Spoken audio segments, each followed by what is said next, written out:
She came just to clean the mansion, but saw a millionaire living in filth and depression. Together with her daughter, she cleaned not only his house, but also his soul. Subscribe to the channel and write in the comments which city you are watching from. The morning air was thin and pale, the kind that carried the smell of dust and iron from the old industrial river nearby. Mira tied her hair into a loose knot and looked at her daughter, Aya, who was crouching beside their dented metal bucket, counting the coins they had earned the previous week. There were not many, barely enough for a loaf of bread, a bag of rice, and the bus fare to another job. The house they lived in was no more than a shell of gray wood and rusted tin, the kind that creaked when the wind passed through it, as though it was sighing. Yet, to Mira, it was still home. It was the last place where her husband's shadow had lingered before illness took him away. The walls had holes, the roof leaked in the rain, but Aya's laughter sometimes filled it with something that felt like hope. That morning, Mira received a call from a local contractor who hired her occasionally for cleaning work in the wealthier districts. His voice came through the old phone with static, sharp and curt as always. "There's a place up on the hill," he said. "Belongs to some old man named Haruta. Big estate. No one wants to take the job because the pay's low and the owner's strange. He doesn't talk to people. But the yard's a mess and someone has to clean it." Mira didn't hesitate. "We'll do it," she said. "We?" the man asked. "You and that girl again?" "Yes," she answered quietly. When they reached the hill later that afternoon, Aya was the first to notice how out of place the mansion looked. It stood behind iron gates, half hidden by overgrown trees and thick vines that clung to its stone walls like old secrets. The once grand windows were covered in a layer of grime, and the garden was buried under dead leaves, broken branches, and silence. Even the air seemed heavier there. Mira could feel it pressing on her chest as she walked up the cracked pathway leading to the house. Aya wrinkled her nose. "It smells funny," she whispered. Mira smiled faintly. "That's just old air. Places like this forget how to breathe." She tried to sound calm, though something in her stomach twisted. There was no movement inside the windows, no curtain shifting, no sound of footsteps. Only the faint rustling of trees and the faraway hum of insects. They began their work in the yard. Aya raking the piles of wet leaves, Mira sweeping the stone tiles that once formed a path around a dried fountain. The water basin was filled with black leaves and rain sludge. Mira imagined the place years ago. Flowers, trimmed hedges, laughter perhaps, and wondered what had gone so wrong. For the first few hours, they worked without a word. Sweat rolled down Mira's neck, her hands ached from the broom handle. Aya hummed softly to herself, her small hands smudged with dirt. As the sun started to sink, they noticed the smell again. It wasn't just old wood or mold, it was something else. A thick, sour odor drifting from inside the house, through the cracks in the walls. Mira stopped sweeping and looked toward the main door. The smell was faint at first, but grew stronger when the wind shifted, carrying it toward them. Aya covered her nose with her sleeve.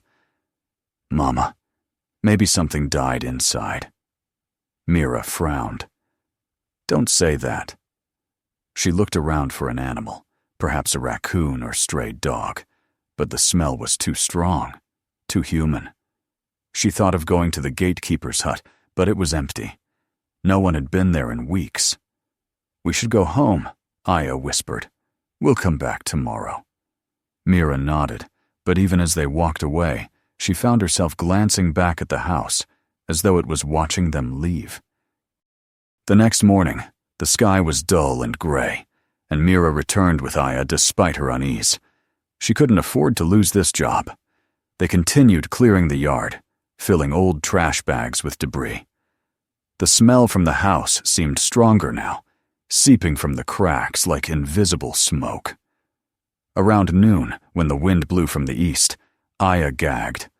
"Mama, please, let's go," she said, her face pale. But Mira couldn't ignore it anymore. She walked up to the porch, her boots crunching over bits of broken glass. She knocked. The sound echoed inside like a hollow drum. No answer. She knocked again, louder this time. Still nothing. Then she heard it. A faint sound, almost imperceptible. Not a voice, not quite movement, but something like the creak of a chair and a sigh that didn't belong to the wind. Her throat tightened. "Hello?" she called. Aya clutched her mother's hand. Mira turned the handle. It didn't move. She looked down and noticed an old iron key beneath the doormat, covered in dust. Without thinking, she picked it up and slid it into the keyhole. The lock gave way with a tired click. The smell that poured out was overwhelming. It wasn't death, not exactly, but the rot of life left unattended. Food that had spoiled, air that hadn't been renewed for weeks. The hallway beyond was dim, the floor littered with papers, bottles, and bits of clothing. Mira's steps echoed softly as she entered. Aya stayed behind, but curiosity got the better of her, and she followed, her small footsteps tapping nervously against the dusty floorboards. Inside, the silence was almost physical. The once beautiful interior had decayed into chaos. Curtains hung like dead vines, wallpaper peeled in long strips, and cobwebs shimmered faintly in the half-light from a single cracked window. On the dining table, half-eaten plates of food were fossilized in dust, cups turned brown with residue. A single candle stub sat in the middle, as though it had been burned down months ago and never replaced. Then they saw him. At first, Mira thought it was a mannequin left among the wreckage. A man sat motionless on a couch, his body slumped forward, his hands hanging between his knees. His hair was long and gray, his clothes stained. A thin line of light from the window fell across his face, revealing closed eyes and skin so pale she thought for a moment he was dead. Aya gasped. Mira's breath caught in her throat. She was about to reach for her phone when the man's eyelids fluttered. Slowly, he lifted his head and looked at them. "What are you doing here?" His voice was hoarse, the sound of someone who hadn't spoken in a long time. Mira stammered. "We were hired to clean the yard. We smelled something strange and thought—" He gave a dry laugh, though it sounded more like a cough. "Smelled something strange, did you?" His eyes were bloodshot but sharp, and when he looked at them, it was with a mixture of irritation and exhaustion. "You people always come to clean what shouldn't be cleaned." Mira's instinct told her to leave, but there was something in the way he spoke, a kind of quiet despair that made her hesitate. "Sir, maybe you should get some help," she said softly. "This place, it's not good for your health." He waved his hand dismissively, as if brushing off a fly. "My health left with everyone else. Go back to your yard. The dirt out there is cleaner than what's left inside." Aya tugged at her sleeve, frightened, but Mira couldn't take her eyes off him. There was something haunting in his stillness, like a statue left behind by a forgotten sculptor. On the table beside him were old photographs, a younger man with a woman smiling beside him, a boy in school uniform, all covered in dust. She wanted to say something, anything, but no words came. They left quietly. Outside, Aya exhaled as though she'd been holding her breath for minutes. "Mama, who was that man?" she asked. Mira shook her head. "Someone who forgot how to live." That night, Mira couldn't sleep. The image of the man sitting in that dark, airless room wouldn't leave her mind. She thought of how he had looked at her, not with anger, but with the dull recognition of someone who had already buried himself while still alive. The house on the hill lingered in her thoughts, like a shadow, at the edge of a dream. She imagined the man sitting there still, in the same position, surrounded by the same silence, breathing the same poisoned air. And though she didn't know why, she felt that leaving him there was wrong. Aya slept beside her, her small hand resting on Mira's arm. Outside, the night wind rattled the thin walls, and for the first time in years, Mira felt afraid of the world's indifference, the way it could let someone rot away in plain sight. She whispered to herself that tomorrow she would not go back. But when morning came, she found herself packing a small bag with food, water, and a clean towel. Aya watched silently, already knowing what her mother was planning. "You're going back, aren't you?" the girl asked quietly. Mira nodded, just to see if he's all right. The girl didn't argue. She only slipped on her shoes and said, "Then I'm coming too." Outside, the sun rose slowly over the hill, gilding the broken rooftops with pale gold. The road to the mansion seemed even longer than before, the silence heavier. Yet this time, Mira felt something new beneath her fear, a quiet resolve, the kind that takes root in people who have already lost everything, except the will to do what's right. She didn't know it then, but this decision to return to that house of dust and forgotten air would change not only the life of the man inside, but her own and her daughter's forever. The house without breath had called out, and they had answered. And in doing so, they had taken the first step toward waking something that had long been asleep. Not just the house, but the human heart buried within it. The following morning unfolded with a kind of quiet inevitability.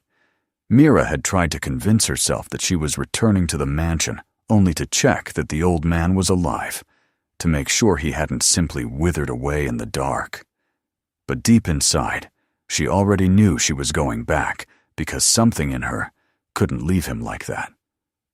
The image of him slumped in his chair, surrounded by bottles and silence, had lodged itself in her chest.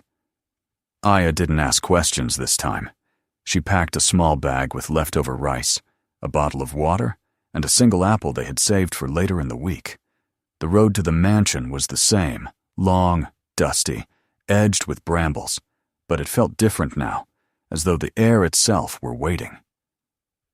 When they arrived, the gates were still open from the day before.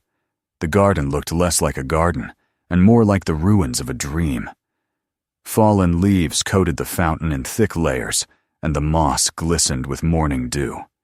Mira knocked on the front door, but this time she heard footsteps. Slow, uncertain, but real. The door opened just enough for her to see one eye staring out gray, tired and alert.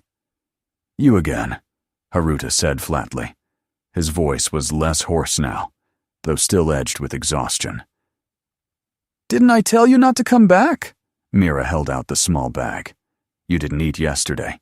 You need something fresh." He stared at the bag as if it were a foreign object. "I don't need charity." "It isn't charity," she replied quietly. "It's lunch." For a long moment he said nothing. Then he stepped aside, leaving the door half open. Mira took it as permission and entered, her daughter following closely. The house smelled as it had before, but now the air felt less suffocating, as if her brief intrusion the previous day had stirred it awake. Dust floated in the thin shafts of sunlight coming through the cracked windows. Haruta walked ahead of them, his steps uneven, like those of someone who had forgotten how to move among people. He sat back in the same armchair where they had found him.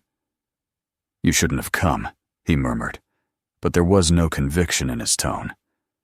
Aya placed the apple on the table, beside a pile of crumpled photographs. She tried to smile. "We thought you might like something sweet." He looked at her for a long time, his expression unreadable. "How old are you?" 13. He nodded slowly. "You shouldn't see places like this."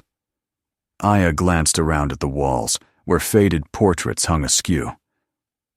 "I've seen worse," she said. "We used to live near the river when the water turned black." A faint flicker passed through his eyes, something between guilt and curiosity. He didn't answer.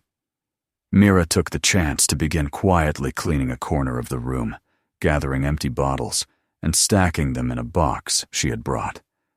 Haruta watched, but didn't protest. When she found a broken glass under the couch, she knelt and wrapped it in an old rag before setting it aside. By noon, the table was visible again. The old man's breathing had slowed, his eyes following her movements with something almost like disbelief. "Why do you care?" he asked suddenly. "You don't even know me." Mira stopped and straightened up. "Because you're still alive." He laughed dryly. "That's debatable." "Alive enough to argue," she said gently. He didn't respond, but when she placed a plate of rice and bread in front of him, he didn't push it away. He ate in silence, small, careful bites, as though rediscovering what food tasted like. Aya sat on the floor near the fireplace, tracing patterns in the dust with her finger. The house creaked softly around them, each sound echoing through the forgotten corridors. Over the following days, Mira returned again and again. At first she brought food and water, then cleaning supplies. Haruta never asked her to come, but he stopped telling her to leave. Each day she took a small part of the house, the hallway, the dining room, the stairs, and restored it to order. She never touched his study or his bedroom.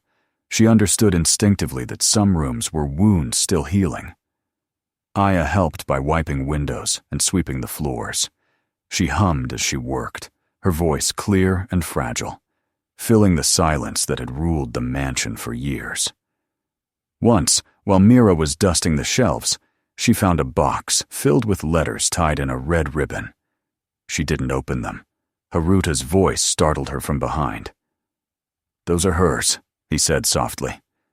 Mira turned. He was standing at the doorway, leaning heavily on the frame. "Your wife?" she asked. He nodded. "She used to write letters, even when we lived together. Said it helped her think. I never answered a single one." Mira placed the box back carefully. "Some people write to be heard, not to be answered." He looked at her for a long time, then said, "You sound like her." He walked away before she could reply. Over time, the house began to change.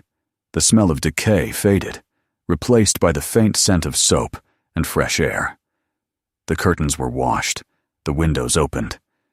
Haruta started spending time outside his room. Sometimes he would sit by the window, staring at the trees, or stand on the veranda for a few minutes before retreating again. It was as if he were testing the world, step by step, to see if it would still hurt him. One afternoon, while Mira scrubbed the floor, Aya painted a flower on the wall beside the stairs using leftover chalk. When Haruta saw it, his mouth opened as if to scold her, but the words didn't come.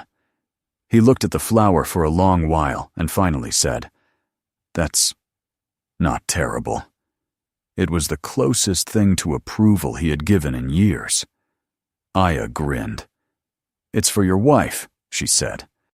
"So she knows someone remembers her." Haruta turned away quickly, his voice unsteady when he spoke.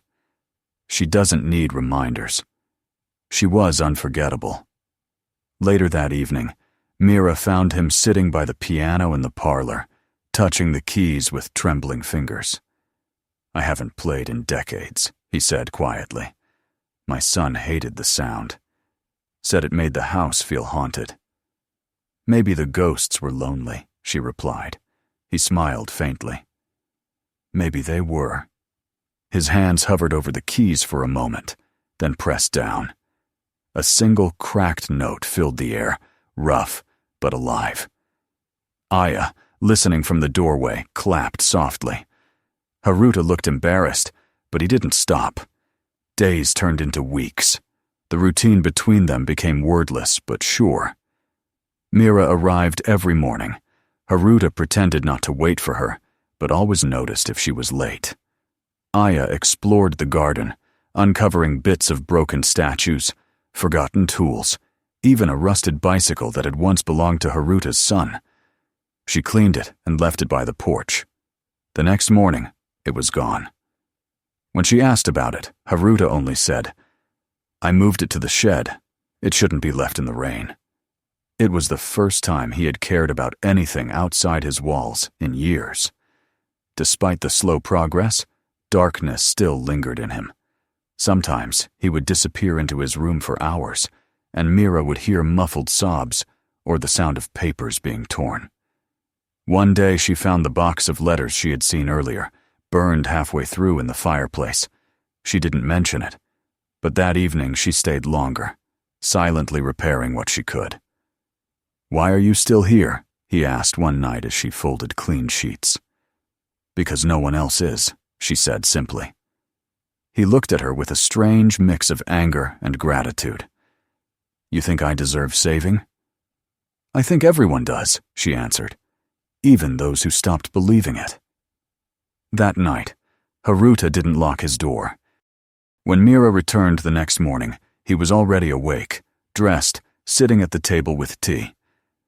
"You'll need more water for the garden," he said quietly. "The soil's turning hard." It was the first time he had spoken about the world outside himself. Mira nodded. "I'll bring more buckets." He hesitated before adding, "There's a pump behind the shed. It still works. You don't have to carry water from the hill anymore." Aya, listening from the doorway, smiled brightly. "Thank you, Mr. Haruta." He waved her off awkwardly, muttering something about just practicality, but his voice lacked the bitterness it once held. By the end of the month, the mansion looked almost alive again. Light poured through the cleaned windows, revealing polished wood beneath the layers of grime. The garden, though still wild, began to bloom with stubborn little flowers Aya had planted near the path. Mira noticed how Haruta stood a little straighter, how his eyes followed the sunlight across the walls, and yet he remained haunted. One evening, as they were leaving, Mira found him standing by the doorway, staring at the sunset. "I used to watch the sky with her," he said softly. She said it reminded her that nothing lasts. Not sorrow, not joy, not even life. But she was wrong. Grief lasts. It grows like ivy. Mira stepped closer. "Maybe it only grows because you keep feeding it." He didn't answer, but the next morning, when she arrived, the letters were no longer in the fireplace. They were placed neatly back in their box, tied with a new ribbon. That small act said more than any confession could. For the first time since his wife's death, Haruta joined them for breakfast. They sat together at the table, three unlikely companions bound by circumstance. Aya spoke about her dream of becoming a teacher. Mira told a story from her childhood, and Haruta listened. Every now and then, a faint smile crossed his face. It looked strange there, as if it had forgotten how to exist.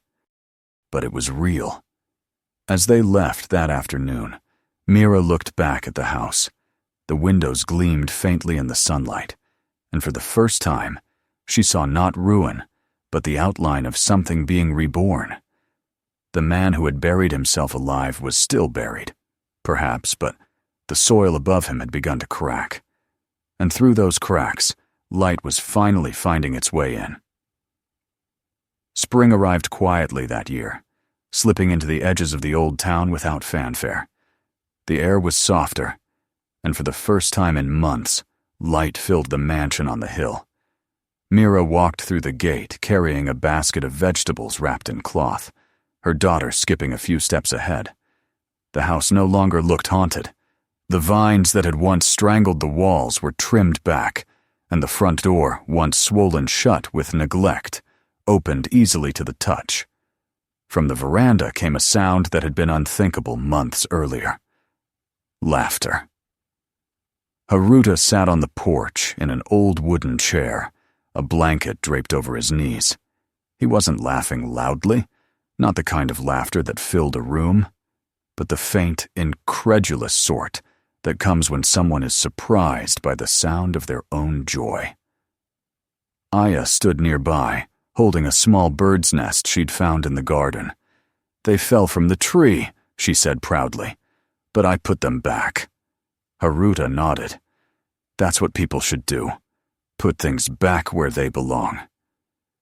His voice trembled slightly, but his tone carried warmth. Inside, the air smelled clean soap, tea, and the faint sweetness of the lilies Aya had placed in a chipped vase on the table. Mira noticed how Haruta moved differently now, slower still, but with purpose. He walked from room to room, as though he were rediscovering the space he had abandoned. Sometimes, when he paused near a window, she caught him smiling faintly, as if greeting the sunlight like an old friend. They shared breakfast together most mornings now. Mira prepared rice and miso soup. Haruta insisted on boiling the tea himself. Aya filled the silence with stories about the stray cat that followed her from the town market, about the girls who laughed at her muddy shoes, and about the small patch of daisies she had planted near the fountain. Haruta listened, his eyes softened by a kind of peace that comes only when someone begins to forgive themselves. It was strange for Mira to realize how deeply the house had become a part of her life. She no longer came only to clean. She came because she felt drawn to the stillness of the place, to the quiet rhythm of renewal that had taken hold there. Each morning she opened the windows to let the light in, dusting the frames as though polishing the air itself. Sometimes she would find herself humming without noticing, her voice blending with Aya's laughter echoing from the garden. Haruta had begun helping too, in his own way. One afternoon, she found him in the library, sorting through stacks of old books. He had cleaned the shelves himself and was carefully binding the ones that were falling apart with string. When she offered to help, he shook his head. "No," he said softly. "I need to do this. I've spent too long breaking things. It feels good to mend something." Later that week, a storm came through the hills, heavy rain drumming against the windows. The three of them gathered in the parlor, a small fire burning in the grate. Haruta sat in his armchair with Aya curled up beside him, reading aloud from a book she'd chosen, a story about a house that waited years for its owner to return. Mira watched them quietly, realizing how much had changed. The man who had once been a ghost in his own home now listened to a child's voice with the patience of someone who understood what it meant to lose everything and still be offered warmth. When the thunder faded, Haruta spoke for the first time in hours. "I was going to sell this house once," he said, "after she died. I thought if I sold it, I could bury what was left of me. But I couldn't do it. I hated this place too much to let anyone else touch it." He looked around the room, his gaze lingering on the flowers in the vase, the clean walls, the flickering fire. "Now, I see I wasn't hating the house. I was hating myself." Mira reached across the table, resting her hand gently on his. "Then it's time to stop." He nodded, tears glistening in his tired eyes. "I think I already have." The next morning was brighter than usual, the air cool and alive. Haruta walked into the garden with Mira and Aya, leaning on his cane but refusing her help. They stood together before the old fountain, now clear and filled with water again. Small goldfish darted beneath the surface. Aya's doing, from a trip to the town market. The sight made Haruta laugh. "You've turned this ruin into a home," he said, glancing at Mira. "You and your little miracle worker." "We just cleaned it," she said. "No," he replied. "You gave it breath again." After that day, Haruta began writing letters. Mira would find him at the dining table each morning, pen in hand, sunlight spilling over the paper. At first, he wrote to his late wife, the same way he used to receive her letters. Then he began writing to his son, the one who had betrayed him, taken his fortune, and left him hollow. He never said what the letters contained, only that they were unfinished apologies. Mira never asked to read them. She knew that some words were meant to be carried quietly. Weeks passed. The house grew warmer, the air lighter. Mira noticed how often Haruta watched Aya as she studied or laughed, the faint ache in his eyes suggesting he saw in her a reflection of the child he had lost long ago, not by death, but by choice. One afternoon, he asked Mira to walk with him to the far end of the garden. There, beneath the oldest tree, he had set a small bench made of stone. She used to sit here, he said, touching the moss-covered edge. Said it was the only place where the wind sounded like music. Mira sat beside him. She must have been kind. She was, he said, and patient. I wasn't either. He reached into his coat pocket and took out an envelope, handing it to her. This is for you, he said. Mira hesitated. I can't take that. You can. It's not money, he said with a faint smile. It's something I should have done a long time ago. Inside the envelope were papers documents transferring ownership of the mansion to Mira and Aya. She froze, unable to speak. Why would you? Because this place belongs to life now, not to death, he said. And because I won't be here much longer. Her heart clenched. Don't say that. I'm not dying, he said gently. I'm just finishing what's left of me. For a long while they sat in silence, the garden humming with the sound of bees and wind. Aya's laughter floated from the porch, and Haruta smiled faintly. Do you hear that? He said. That's what a house sounds like when it's alive. That evening, Mira made soup and served it at the table. Haruta ate slowly, savoring every spoonful as though it were his first meal in years. When he finished, he looked at her and said, Promise me you'll keep the doors open. Let people in who have nowhere to go. There are too many houses like this one, full of silence, full of people who've forgotten they're not alone. I promise, she said. That night, the rain returned, soft and steady. They sat together by the fire once more. Aya fell asleep first, her head resting against Mira's shoulder.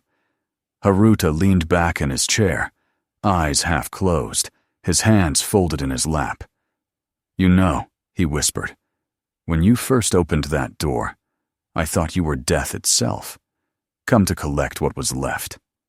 Mira smiled faintly. And now? He closed his eyes. Now, I think you were life pretending to be death, just to trick me into opening the door. His breathing slowed. Mira reached to adjust the blanket over him, but when her fingers brushed his wrist, she felt the stillness that comes when the body finally lets go. The fire crackled softly. Aya stirred, but didn't wake. Mira sat for a long time beside him, her hand resting on his. There were no tears yet, only the quiet certainty that something had completed its circle. When morning came, sunlight poured into the parlor. Aya woke first and found Mira still sitting beside the chair, her expression calm. They buried Haruta beneath the old tree in the garden, where the wind sounded like music. The papers he had given Mira lay folded in her pocket, heavy with meaning. Months later, the mansion reopened as a home for the elderly and the lonely. Mira called it the House of Light. Aya helped paint the sign herself, her small hands covered in white paint. The rooms were filled with voices again, gentle laughter, the rustle of footsteps, the clinking of teacups.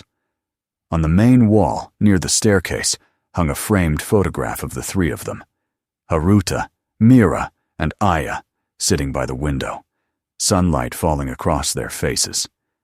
Beneath it, in neat letters, were the words he had once said. A house lives as long as there is kindness inside it. And every morning, as Mira opened the windows to let in the day, she felt the wind move through the curtains, light and soft, as if the house itself were breathing again. If this story touched you, don't forget to subscribe and turn on the bell so you don't miss what comes next. Watch the other stories on the channel and share this video with friends and family. Someone might need to hear it today.